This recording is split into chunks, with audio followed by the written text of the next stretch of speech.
let's discuss the old British and Irish, and of course the other tribes of England and Ireland, our old game of Beowulf.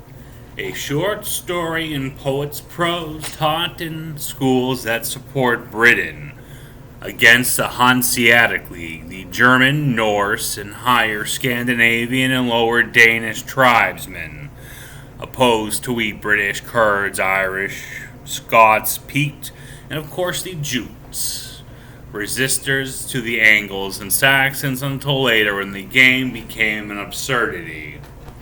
Since, of course, contract law had been amended and all such individuals were placed upon reprieve, high taxes in Scandinavia. So let's begin. First of all, I want you to throw out the story. We have three players and a ring. First, the Grendel. He's from Ireland and Britain. Traditionally, there's no copyright or playwright mark, but it's just the one the Irish seem to prefer.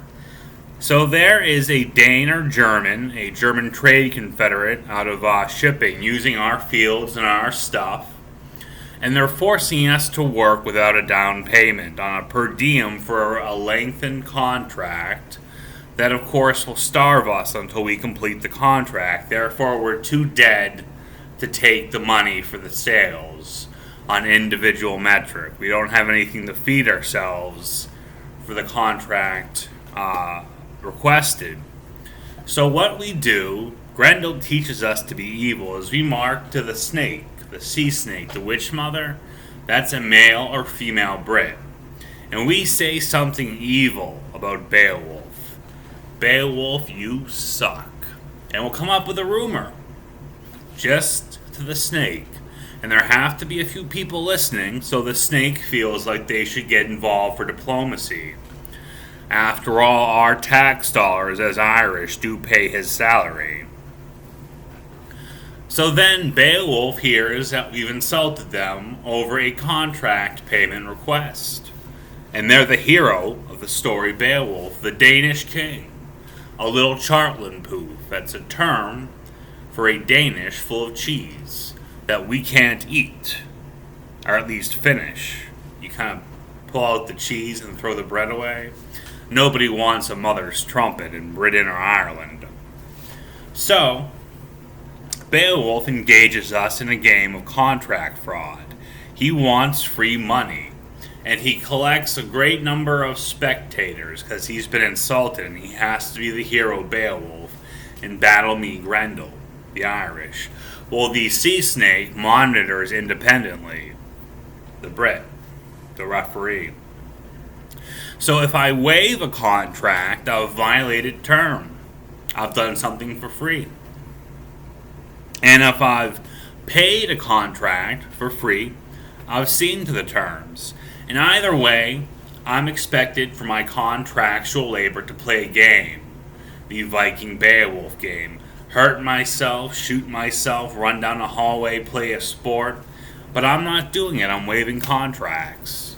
So the referee counts to Beowulf, up or down, up or down. And I'm guessing up or down by taking waives or obediences. And in the case of refusing the game, I've waived again.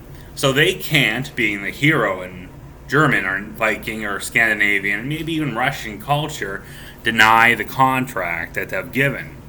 That means they have to ask for more and more, playing the role-playing or checkers or dominoes or video game of their choice, however with a lethal challenge.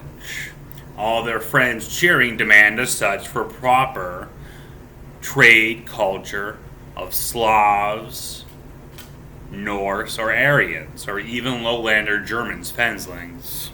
So this will go on until eventually the Germans and their friends cheering have all destroyed each other in live combat blood sport with each other. Well, meanwhile, I've dodged every contract and not played the game for real. I think it's just for fun, fucking with a German contract shyster.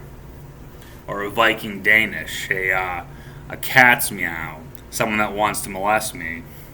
So, Let's look at this in historical terms. Why did Sinn Fein, the Irish military at the time of World War I and World War II, work for Germany?